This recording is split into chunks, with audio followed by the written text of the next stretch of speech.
Hello all and welcome to our YouTube channel फेबस एडियो। दोस्तों, हमने अपने बेसिक बिफोर कोचिंग सीरीज़ में काफ़ी सारे टॉपिक्स कवर कर लिए हैं। 8 लेक्चर्स हो चुके हैं और 9th लेक्चर आज हम डिस्कस करने वाले हैं। आप जिनको भी ये लेक्चर अच्छा लगा हो, आपने इसे कुछ सीखा हो, तो प्लीज़ अपने दोस्तों को ये लेक्चर सीरीज जरूर पहुँचाएँ, उन तक शेयर करें ताकि ये औरों को भी फ़ायदा हो। आज जो हम टॉपिक देखेंगे वो देखेंगे एवरेज। एवरेज का छोटा सा पार्ट, मतलब क्या होता है एवरेज, मतलब औसत, कहते किसे औसत। और फिर उसके बाद हम समझेंगे ये इक्वेशन बनाते कैसे हैं। हमने जैसे इक्वेशन आपका बनाना सिखाया था, उसका आज हम सॉल्यूशन बताएंगे। 2x + 3 अगर इसकी वैल्यू 5 है तो इसे सॉल्व करते कैसे हैं, वो होगा कैसे। चीज़ें इतनी आसान थी, हम अब तक उसमें खोए क्यों हुए थे, वो सारी बातें एक एक करके आज सब कुछ हम देखेंगे। चलिए, तो पहले हम समझते हैं अपना टॉपिक एवरेज, है ना। एवरेज का मतलब औसत भी होता है ना, औसत निकालना। देखिए दोस्तों, हम औसत का एक्चुअल मतलब क्या है। मान लीजिए कि आपके कुछ 3 दोस्त हैं, 2 दोस्त हैं, ठीक है। 2 दोस्त हैं और दोनों दोस्तों के जो मतलब उनके पास मान लीजिए कि कोई मिठाई है, लड्डू है मान लीजिए। एक दोस्त के पास 3 लड्डू हैं, एक दोस्त के पास 1 लड्डू है ना। तो कुल उनके पास टोटल कितने लड्डू हैं? 4। तो अब अगर आपसे ये पूछा जाए कि अगर ये देखा जाए कि अगर लड्डू दोनों में बराबर बटे हुए होते तो कितने होते, तो हमें पता है कि 4 लड्डू थे और 4 अगर दोनों में बराबर होते तो एक में हुआ 2, दूसरे में भी 2, 2 और 2 होते तो बराबर होता। इसे ही कहते हैं हम एवरेज, औसत। औसत का मतलब अगर सबके पास, अगर वो चीज़ हर दिन या हर इनिंग्स में, अगर क्रिकेट की बात हो तो हर इंसान जिसके पास अगर सब बराबर होता तो कितना होता, मतलब हर दिन अगर वही चीज़ होती, या हर, जैसे सवाल को लेके मैं समझाऊं तो आपको ज़्यादा से समझा सकता हूं। देखिए, पहली बात तो क्या है, एवरेज को कुछ जगह अरिथमेटिक मीन भी कहते हैं। कुछ जगह क्या, इसका मतलब अरिथमेटिक मीन भी होता है। तो अगर आपसे कहीं पूछा जाए कि इन फिगर्स का, इन डाटा का अरिथमेटिक मीन बताइए, तो आपको कुछ नहीं, औसत बताना है उनका, एवरेज बताना है उनका। चलिए मैं आपको एक वो लेता हूं क्वेश्चन ये है कि भाई आपके पास मान लीजिए 3 कंटेनर है ना, 3 डब्बे हैं, किसके? मिल्क के, दूध के। उसमें कितना मिल्क है आपको मिल्क देखना है। भाई पहले वाले में जो है वो आपका 30 लीटर्स है मान लेते हैं, है ना। सेकंड वाले में आपका 60 लीटर्स है, ओके। और थर्ड वाली कंटेनर हम थोड़ा बड़ा मान लेते हैं, तो आप उसको मान लीजिए 90 मान लेते हैं, है ना। एक में 30 लीटर्स हैं, दूसरे में 60 लीटर, तीसरे में 90 लीटर्स हैं। अब अगर पूछा जाए कि एवरेज कितना मिल्क है, कितना दूध है, औसतन कितना दूध है तीनों कंटेनर में, तो आप क्या करेंगे? हमें मालूम है कि भाई देखो, तीनों कंटेनर में कुल जो है, पहले तो मैं आपको एवरेज का फॉर्मूला बता दूं। एवरेज क्या कहते हैं? एवरेज, इसका जो फॉर्मूला जो हम निकालते हैं वो ये होता है कि सम ऑफ ऑल ऑब्जर्वेशन, मतलब जितने चीज़ें हैं, सम मतलब उनका योग, है ना, जितना सबका योग कर दीजिए, डिवाइड बाय, और कुल संख्या उन योग ऑब्जर्वेशन की, नंबर ऑफ ऑब्जर्वेशन, है ना।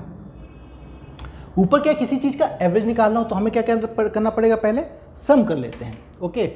सबका सम, सबका योग कर लीजिए। तो योग देखिए इसका कितना होगा, 30, 60 और 90। मतलब कुल मिला के तीनों कंटेनरों में 30 और 60 90 हुआ, 90 और 90 180 लीटर दूध है ना। तीनों कंटेनरों में 180 लीटर दूध है, और कितनों में है? 3 में। कितनी संख्या? नंबर 1 2 3, 3 में है। तो ये आपका 3 से डिवाइड करेंगे हम उसको, 60 लीटर आ जाएगा। इसका मतलब ये कि अगर 180 लीटर दूध हमारे पास है, अगर तीनों कंटेनरों में अगर बराबर बराबर होता, उसे ही हम कहते हैं एवरेज, औसत। तो औसत हर कंटेनर में 60 लीटर दूध होगा। ठीक है दोस्तों, ये हुआ आपका छोटा सा एवरेज का पार्ट। अब मैं आपको थोड़ा सा क्या एक दो और सवाल करवा देता हूँ जिससे आपको थोड़ा अच्छे समझ में आएगा, ठीक है। जैसे सवाल ये है, मैं इंग्लिश में लिखूंगा और उसका हिंदी मतलब भी बता दूंगा आपको, जिससे क्या हिंदी के जो स्टूडेंट्स होंगे उनके लिए आसानी होगी करने में। ओके दोस्तों, चलिए सवाल ये है कि रमन जो है, Raman studied for 3 hours, 4 hours and 5 hours for 3 days. Find average study hours, है ना। रमन ने क्या किया, 3 दिन लगातार वो 3 घंटा, 4 घंटा और 5 घंटे पढ़ा। तो आपको बताना है कि तो उसके स्टडी का एवरेज आवर्स कितना होगा, है ना। बिल्कुल छोटा सवाल, बेसिक सवाल, आपको एवरेज निकालने का। तो हमें क्या पता था एवरेज कैसे निकालते हैं। एवरेज निकालने का मतलब हम सबका सम कर देंगे, सबका योग कर देंगे। तो सबका योग कीजिए, है ना। एवरेज अगर निकालना हुआ आपको तो सबका योग कीजिए। 3 और 4 कितना हुआ, 7, 7 और 5 12। तो सम कितना हुआ, सम तो हो गया 12। नीचे नंबर ऑफ ऑब्जर्वेशन होने चाहिए, कुल संख्या उन ऑब्जर्वेशन की कितनी है, 1 2 3 ऑब्जर्वेशन, है ना। 3, 12 को 3 से डिवाइड करेंगे आप, 4 आवर्स आ जाएगा। इसका मतलब रमन जो है वो औसतन 4 घंटा रोज तो पढ़ता है। अब उसमें एक दिन कम पढ़ा था तो एक दिन ज़्यादा पढ़ा है, 1 घंटा कम पढ़ा था एक दिन तो 1 घंटा ज़्यादा पढ़ लिया। लेकिन औसतन निकाले कि रोज कितना पढ़ता है, तो भाई 4 घंटा तो वो पढ़ाई करता है। यही मतलब है हमारा एवरेज का, ठीक है। अब अगर यही आपको मैं एक दूसरा क्वेश्चन दूं, है ना, कि एक बल्लेबाज जो है ना, एक बल्लेबाज रन बनाता है, वो आपके स्कोर का फिगर बताता हूँ, 30 20 50 40 70, 30 50 40 20 और 70, ये 7 मैचों की उसके रन है, ठीक है।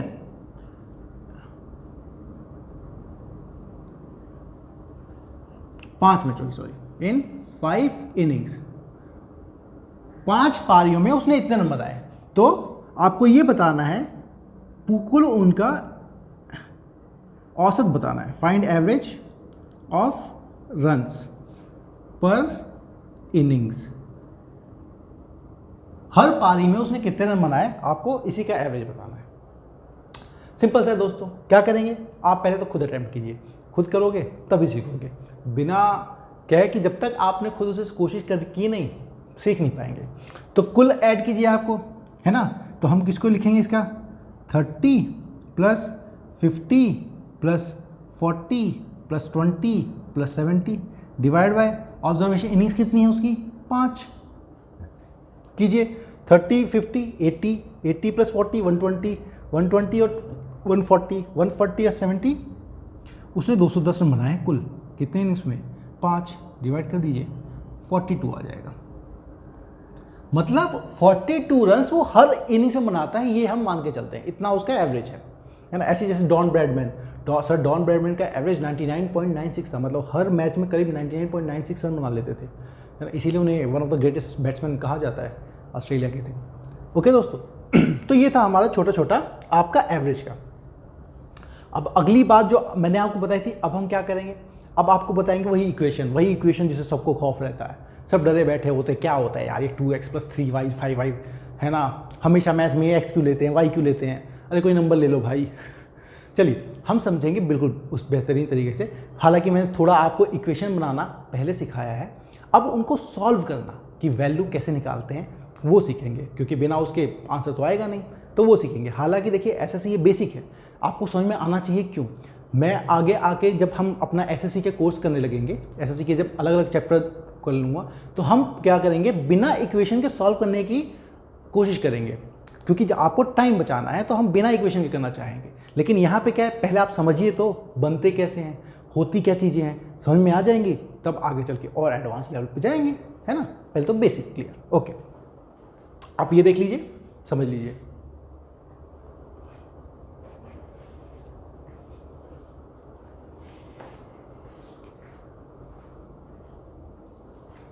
चलिए दोस्तों, तो औसत आप समझ गए होंगे। औसत का मतलब करीब करीब सब में मतलब बराबर अगर देखा जाए तो कितना आएगा, ठीक है। बाकी हम जब आगे चल के अभी एसएससी का एक अलग ही टॉपिक करवाऊंगा मैं, एवरेज, उसमें मतलब 8 से 10 लेक्चर होंगे। आपका हर सवाल जो एसएससी में पूछा गया आप बिल्कुल से आराम से बेहतरीन तरीके से सॉल्व कर सकेंगे। कभी एवरेज में आपको कुछ लगेगा भी नहीं। एक डेविएशन मेथड भी होता है उसमें, वो भी समझाऊंगा आपको अच्छे से। चलिए, अब इक्वेशन जैसे मैंने आपको बताया था, है ना। सबसे पहले तो क्या देखिए मान लीजिए हमें कभी इक्वेशन दे देता है कि 4x + 5 = 80, है ना। इक्वेशन कहाँ क्या मतलब होता है, देखो दोस्तों, इक्वेशन, है ना, इक्वेशन जहाँ पे लिख दे इसका मतलब वो इक्वल टू आएगा कहीं पे। देखिए यहाँ पे इक्वल टू आता है, इक्वेशन, इक्वेट करना है, बराबर करना है ना, वो उसके समान है, इसी को कहते हैं इक्वेशन। अब हमें सॉल्व करने का तरीका समझना है, लेकिन मैं उससे थोड़ा सा पहले, आपने जो बीबीसी सीरीज़ की जो कुछ लेक्चर्स देखे होंगे उसमें लेक्चर एक वो भी देखा होगा ना कि आप इक्वेशन बनाते कैसे हैं। जैसे अगर मैं आपको बोलूं कि एक ये है 3x + 7, है ना, या फिर छोड़िए, मैं अगर आपको ये कहूं कि आप क्या कीजिए, आप कीजिए मल्टीप्लाई कीजिए y को 7 से और उसमें से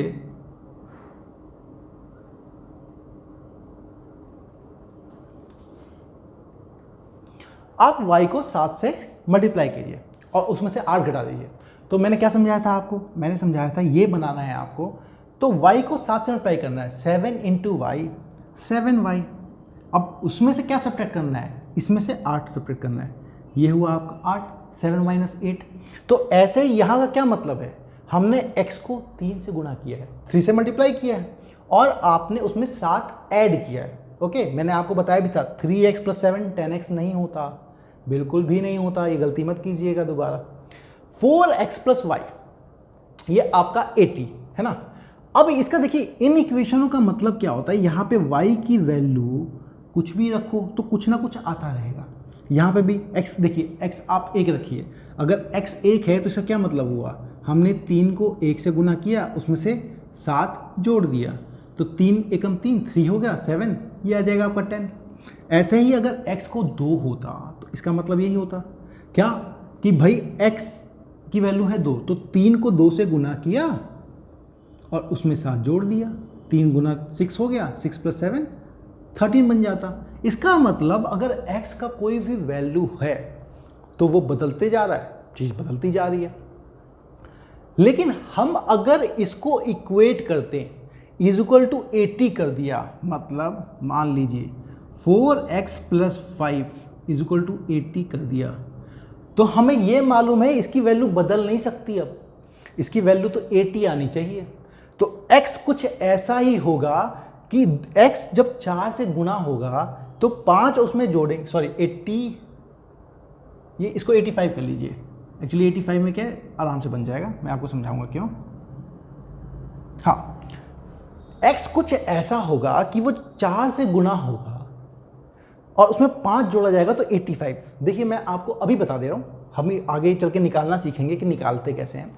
कि अगर आप x को 20 रखो, मतलब सिर्फ x जब 20 रहेगा तभी ये चीज़ ट्रू होगी, सत्य होगी, वरना तो असत्य ही है ना। चलिए x को रखिए आप 20, x 20 रखने क्या मतलब है, x रखेगा 20 + 5, 480 + 5 बन गया, देखो 85।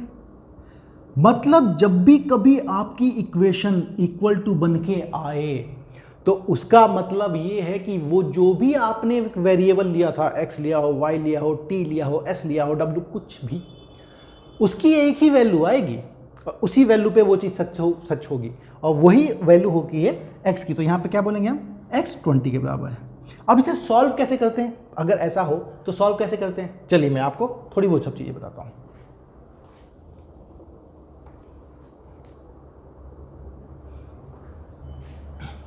पहले इक्वेशन लिखना है ना, इक्वेशन लिखिए, पहले आप इक्वेशन लिखना सीख जाइए, मैं 2 एग्जाम्पल देता हूँ आपको, 2 नहीं, हम 3 लेते हैं, ठीक है, चलिए 3 लेते हैं। आप समझ गए, इक्वेशन का मतलब इक्वल साइन आना चाहिए। तो अब आप 3 इक्वेशन बनाएंगे, मैं लिख देता हूं तीनों को, ठीक है। पहला, sum of 3 times x and 11 is 32, मतलब 3 गुना x और 11 को अगर जोड़ दिया जाए तो 32 आना चाहिए। आप ये बनाइए। दूसरा क्या बनाइए,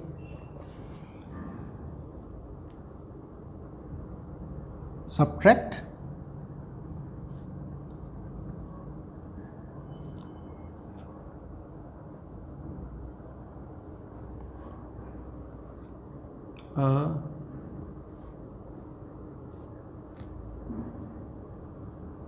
you get 7, मतलब आप 6 गुना किसी संख्या में 5 से 5 घटाइए तो आपको 7 मिलता है, हिंदी इसकी। तीसरा इक्वेशन क्या लिखेंगे,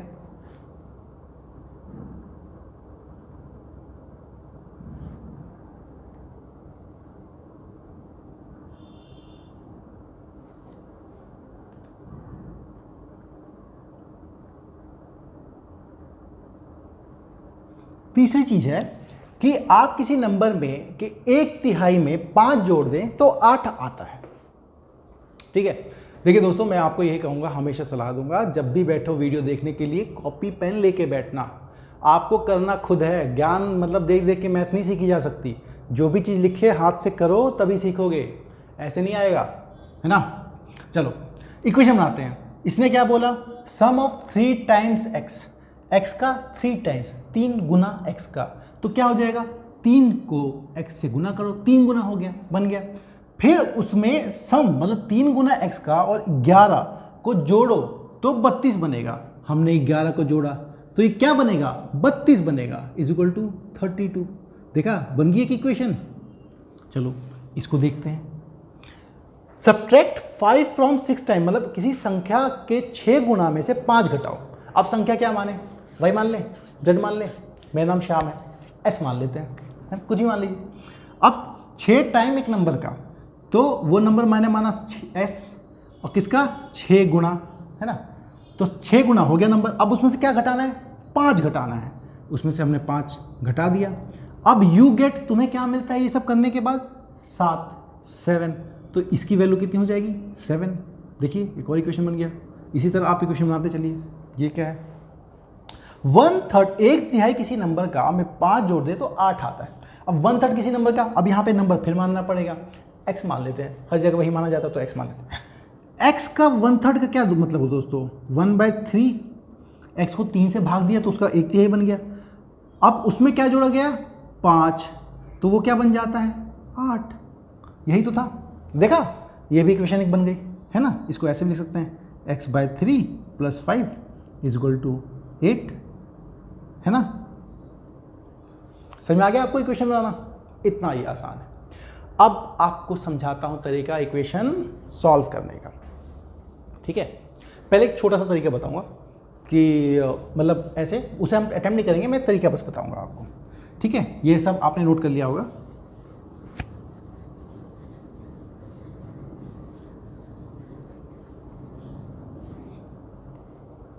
तरीका है ये दोस्तों कि मान लीजिए आपका है x + 4 = 8। समझाने के लिए समझा रहा हूं, सॉल्व एकदम कैसे करते हैं वैसे।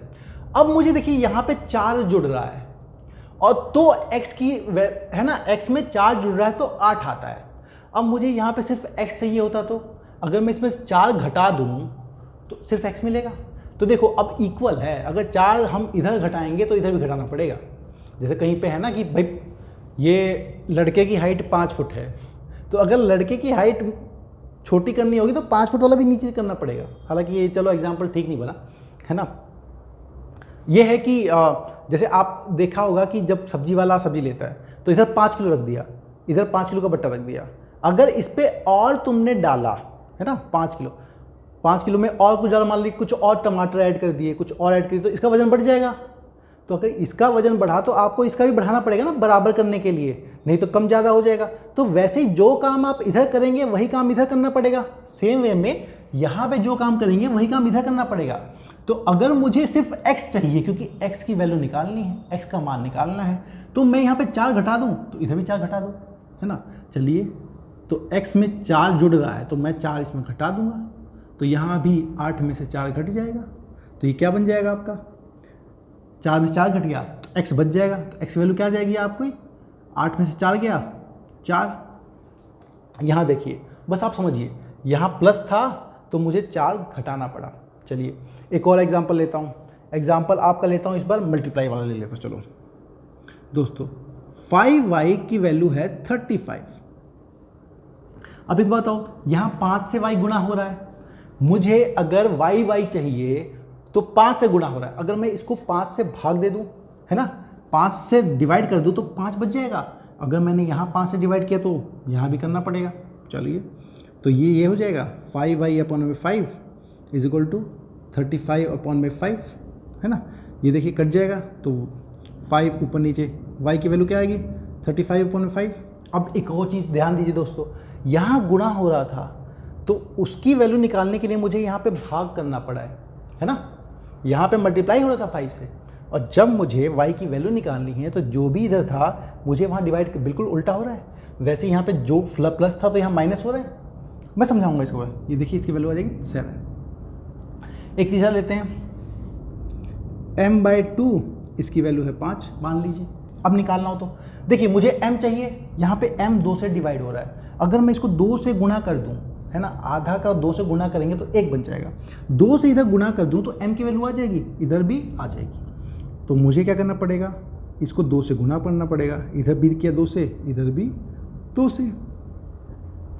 अब देखिए 2 कट जाएगा, m की वैल्यू क्या होगी दोस्तों 2 × 5। अब एक चीज़ देखिए, यहाँ पे 2m को 2 डिवाइड कर रहा था, भाग दे रहा था, तो मुझे m की वैल्यू निकालने के लिए यहाँ पे देखिए क्या करना पड़ा है, 2 को 5 से मल्टीप्लाई, मतलब यहाँ भाग दे रहा है तो यहाँ मल्टीप्लाई करके ही उसका आंसर निकल रहा है। यहाँ मल्टीप्लाई हो रहा था तो यहाँ भाग दे के आंसर आया, यहाँ प्लस था तो यहाँ माइनस करके आंसर आया, है ना। ये चीज़ समझिए, एक दूसरे के थोड़े अपोजिट चल रहे हैं। अब मैं आपको तरीका समझाता हूँ सॉल्व करने का। दोस्त का दोस्त दुश्मन, दोस्त का दोस्त नहीं, हमारा दोस्त दुश्मन का दुश्मन, ये लाइन याद रखना। ये समझाता हूँ मैं इसका मतलब क्या है। मतलब दोस्तों ये कि हमें कोई चीज़ उस पाले में भेजनी हो, मान लीजिए 2 पाले, है ना, इक्वल टू होते हैं। ये तरीका समझा रहा हूँ आपको, अपना बनाया तरीका है ना। आपको सोचा कि किस तरीके से समझाऊं कि आसानी से समझ में आ जाए, तो फिर मैंने इस तरीके का याद किया कि ये शायद आपको अच्छा सूट करे, है ना। दोस्त का, हमारा दोस्त, है ना, हमारा दोस्त उनका दुश्मन, ठीक है। हिंदी पे थोड़ा ध्यान दीजिए, हिंदी उतनी अच्छी है नहीं। ये लाइन याद रखिए, मैं समझाता हूं कैसे। मान लीजिए आपका इक्वेशन जो मैंने अभी बताया, है ना, इक्वेशन जो मैंने अभी आपको बताई थी कि आपका x + 4 8 हो। अब मैं देखो हर जगह इधर भी मतलब को इधर भी करूं माइनस तो लंबा जाएगा। मुझे ये मालूम है मेरा दोस्त उनका दुश्मन। तो देखो ये पाला, देखो ये 4x में ऐड हो रहा है। 4x में ऐड होने का मतलब x का बेनिफिट कर रहा है ना, फायदा दे रहा है। अब यहाँ पे 4 जुड़ रहा है, अगर तुम 4 को यहाँ से हटाना चाहते हो तो इस 4 को इधर भेज दो। तो इधर भेजेंगे तो क्या होगा भाई, जो 4 हमारा दोस्त था जो हमें फ़ायदा दे रहा था, इधर जाके 8 को नुकसान देगा, उसका दुश्मन हो गया। तो क्या हुआ, तो क्या करेंगे, यहाँ पे प्लस था तो 8 में से उसको माइनस कर देंगे, है ना। 8 में से 4, एक चीज़ ये। दूसरा मैंने क्या दिया था आपको, m/2 = 5 बताया था आपको, है ना। अब यहाँ देखिए m यहाँ को 2 क्या कर रहा है, m को डिवाइड कर रहा है, मतलब खुद ही यहाँ दुश्मन है। दुश्मन है, इस पाले से उधर जाएगा तो दूसरे वाले का दोस्त बन जाएगा। दोस्त बन जाएगा तो यहाँ भाग दे रहा है, तो उधर जाके मल्टीप्लाई का उधर उल्टा डिवाइड, डिवाइड का उल्टा मल्टीप्लाई, प्लस का उल्टा माइनस, माइनस का उल्टा प्लस। तो यहाँ पे डिवाइड कर रहा है तो यहाँ पे अगर m निकालना हो, मुझे यहाँ से हटाना हो, उधर भेजना हो तो मल्टीप्लाई 5 इंटू 10, 5 इंटू 2 10। फिर आपको इक्वेशन बताई थी मैंने 5y इज इक्वल टू 35, यही बताई थी, डायरेक्ट सॉल्व करना है। यहाँ 5y से मल्टीप्लाई हो रहा है, मुझे उधर भेजना है, मल्टीप्लाई है दोस्त, उधर जाएगा दुश्मन, इसका दुश्मन मतलब मल्टीप्लाई का उल्टा डिवाइड, तो y इज इक्वल टू 35/5, सीधे लिख दीजिए आप। क्या हो जाएगा आपका 7, हो गया। चलिए अब थोड़े और अच्छे इक्वेशंस लेता हूँ मैं, थोड़े और अच्छे इक्वेशन करना समझाता हूँ आपको।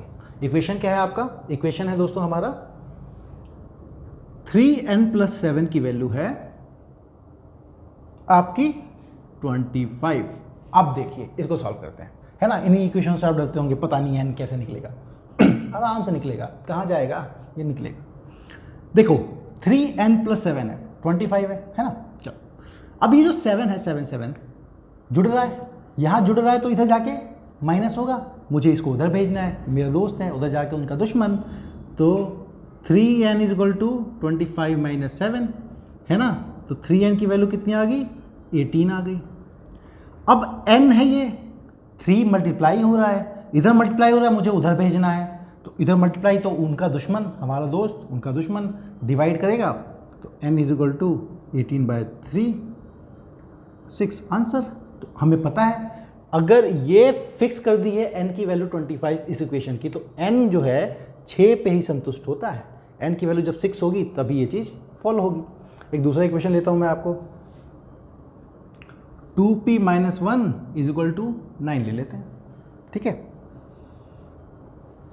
अब देखिए p में माइनस दे रहा है, माइनस है, उधर जाएगा तो प्लस, मुझे उसको उधर भेजना है, तो 2p की वैल्यू क्या आ जाएगी? 9 + 1, तो ये हो गया आपका 10।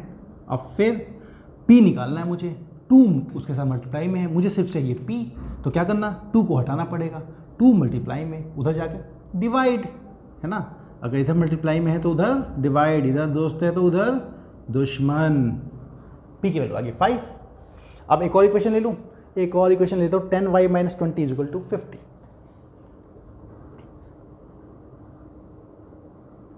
है ना। चलिए एक और बताता हूँ आपको। यहाँ माइनस है 20, मुझे सिर्फ y चाहिए, तो पहले इस 20 को हटाओ, हटाओ मतलब उधर भेजो, उधर भेजो मतलब इधर माइनस है तो उधर प्लस, तो हमें पास क्या बच जाएगा, यहाँ पे 10y बच जाएगा, 20 तो उधर जाएगा, ये क्या बन जाएगा 50, यहाँ माइनस है तो इधर प्लस, इधर दुश्मन है हमारा, घटा रहा हमको, उधर जाएगा तो दोस्त। तो ये हो गया कितना 70, 10y की वैल्यू। तो दोस्तों आपकी y क्या आ जाएगी 70, यहाँ मल्टीप्लाई में है 10, उधर जाके डिवाइड में आ जाएगा 10, 10 से 6 कटेगा 7 आंसर। देखा, तो y की वैल्यू 7, यहाँ पे p की वैल्यू 5, n की वैल्यू वो, इससे इक्वेशन सॉल्व हो जाता है। आया समझ में? तो आप ऐसा कीजिए, कुछ इक्वेशन आप प्रैक्टिस कीजिए, ठीक है। ये आप मुझे कमेंट में लिख के बताएंगे, इन सबको सॉल्व कीजिएगा आप, ठीक है। कमेंट में आप बता देता हूँ आपको। 3l की वैल्यू है 42, तो l बताइए। z/3 है आपका 5/4, तो z बताइए, है ना। 3p/4 है 6p बताइए। ठीक है दोस्तों, डरिएगा मत, यहाँ पहले 4 है, यहाँ डिवाइड है, तो पहले उसको उधर भेज दीजिए, 4 को उधर जाएगा तो मल्टीप्लाई में आ जाएगा, ठीक है भाई। 3p की वैल्यू 6 × 4 हो जाएगी। तो p की वैल्यू निकालनी है, p यहाँ पे मल्टीप्लाई में है 3 से, तो p चाहिए तो 3 इधर डिवाइड हो जाएगा, तो 6 × 4 तो था ही, डिवाइड बाय 3 वो, ठीक है। ये तीनों आप निकाल लीजिए। अब आपको मैं बताता हूँ जैसे इक्वेशन बनाते कैसे, वो लाइन दे के रखेगा ना खूब सारी, एक अच्छी सारी लाइन, उस इक्वेशन को सॉल्व करते कैसे। तो चलिए एक इक्वेशन मैं लिख के बता देता हूँ आपको, फिर चीज़ें ज़्यादा आसान लगेंगी, ठीक है।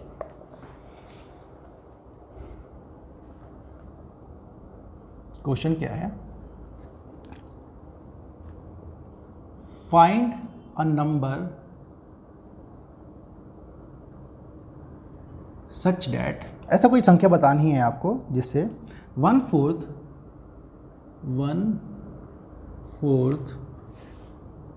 Of it is 3 more than 7। समझिए, आराम से समझिए। पहले इक्वेशन, हमें एक नंबर बताना है, इस कैसा, जिसका 1/4 भाग जो हो वो 7 से 3 ज़्यादा हो, है ना। 7 से 3 ज़्यादा का क्या मतलब होता है दोस्तों? 7 में 3, 7 था ही, 3 और ज़्यादा, तो इसके बराबर हो, है ना। और नंबर क्या बोला आपको? 1/4 उस नंबर का। अब नंबर नहीं पता, x मान लें, सब मानते हैं, x ही मान लेते हैं हम भी। तो x का 1/4 मतलब 1/4, है ना। 400 से भाग दिया। अब दोस्तों एक बात बताओ, यहाँ 4 से इधर क्या बनेगा? ये आपका 10, इधर क्या है? 1 मल्टीप्लाई हुआ x से, तो x, और नीचे 4 यहाँ क्या दे रहा है? x को भाग, डिवाइड कर रहा है। उधर जाएगा तो हमारा दुश्मन है, इधर डिवाइड कर रहा है, हमको कम कर रहा है। उधर जाएगा तो मल्टीप्लाई करो उसको। तो x इज इक्वल टू 10 × 4, मतलब वो नंबर है 40, आंसर। चलिए एक क्वेश्चन और लिख देता हूँ, बताता हूँ आपको, ज़्यादा आसानी रहेगी, थोड़ा सा लंबा सा जाएगा ये।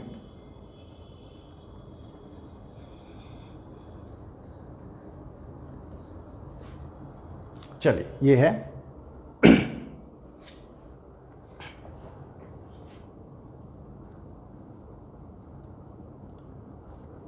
राजू's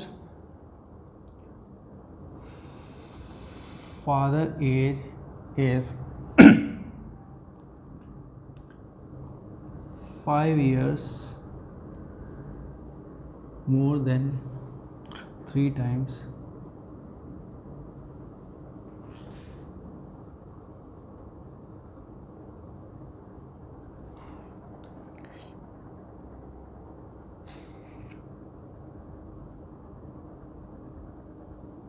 Raju's father is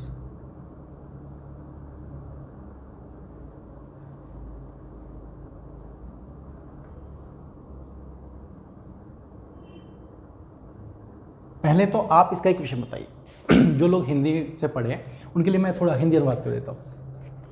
राजू के पिता की उम्र, है ना, राजू की उम्र का 3 गुना में से 5 ज़्यादा है। राजू के पिता की उम्र राजू की उम्र के 3 गुना से 5 ज़्यादा है। और अगर राजू के पिता की उम्र 44 साल है, तो बताइए राजू की क्या उम्र होगी? पहले तो इक्वेशन बनाना सीखिए। हमसे पूछा राजू की उम्र, हमें पता नहीं, x मान लें, x मान लेते हैं, सब मान रहे हैं, x मान लेना, y मान लेते हैं इस बार, चलो y मान लेते हैं इस बार, है ना। बार बार x ही क्यों, y माने, है ना, y मानते हैं, y ले लिया। अब उसने क्या बोला कि भाई y, राजू की उम्र क्या हो गई? y। इक्वेशन बनाते हैं पहले।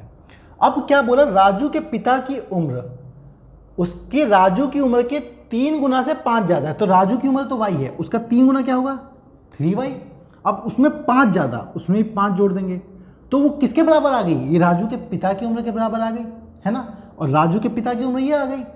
अब राजू के पिता की उम्र ये आ गई, तो उसने बोला कि राजू के पिता की उम्र 44 साल है। इसका मतलब राजू के पिता की उम्र यही तो 44 साल है। आया समझ में? बन गया इक्वेशन। अब हमारा 5 यहाँ प्लस में है, उधर जाएगा तो माइनस में होगा, तो 3y की वैल्यू क्या हो जाएगी आपकी? 44 - 5, यह आ जाएगा आपका 39, है ना। 3y की वैल्यू क्या आ गई दोस्तों आपकी? 39। तो y 3 में मल्टीप्लाई हो रहा है, 3 उधर जाएगा तो डिवाइड होगा, है ना। हमारा दोस्त है ये, इधर मल्टीप्लाई कर रहा है हमको, उधर जाएगा तो उनका तो दुश्मन होगा, तो उनका दुश्मन मतलब डिवाइड करेगा वो। 39/3, इसकी वैल्यू आ जाएगी आपकी 13, 39 को 3 से डिवाइड किए 13, है ना। इसका मतलब राजू 13 साल का है, उसके पापा 44 साल के हैं। समझ गए दोस्तों? इस तरह से हम चीज़ों को कर सकते हैं, आसानी से इक्वेशन बना सकते हैं। अब मुझे लगता है कि आपको अच्छे से इक्वेशन बनाना आ गया होगा। अगर इसके बाद भी आपको डिफिकल्टी हो तो आप इस वीडियो को बार बार देखिए, इक्वेशन 2-4 और बनाइए, और चीज़ें सीखिए, तब आपको सॉल्व करना भी आ जाएगा, उससे ज़्यादा कोई डिफिकल्टी आएगी नहीं। अब आप पूरी तरह से समझ सकते हैं इक्वेशन बनाते कैसे हैं, उन्हें सॉल्व करते कैसे हैं, और चीज़ें होती कैसे हैं। चलिए मैं आपको अपने लेक्चर 10th लेक्चर में जल्दी मिलूंगा, उसमें हम चीज़ें देखेंगे थोड़े से ट्रायंगल, और जो एंगल होते हैं, कॉम्प्लीमेंट्री एंगल क्या होता है, सप्लीमेंट्री एंगल क्या होता है, इस तरह के एंगल में ये सब चीज़ समझेंगे। और मेरी तरफ से आप लोगों को एग्ज़ाम के लिए ऑल द बेस्ट। कोविड का टाइम चल रहा है दोस्तों, स्वस्थ रहें, बच के रहें, बचाव ही आपकी जिम्मेदारी है, उसी से आप बच सकते हैं। आपको ये वीडियो अच्छा लगे तो प्लीज़ इस सीरीज़ को, इस चीज़ों को दूसरे लोगों तक पहुँचाएँ, और सब्सक्राइब करें, बेल आइकन दबाएं, है ना। तो इससे क्या है, हमें भी मोटिवेशन मिलेगा करने के लिए। आपको हमारी तरफ से एग्जामिनेशन और तैयारी के लिए ऑल द बेस्ट।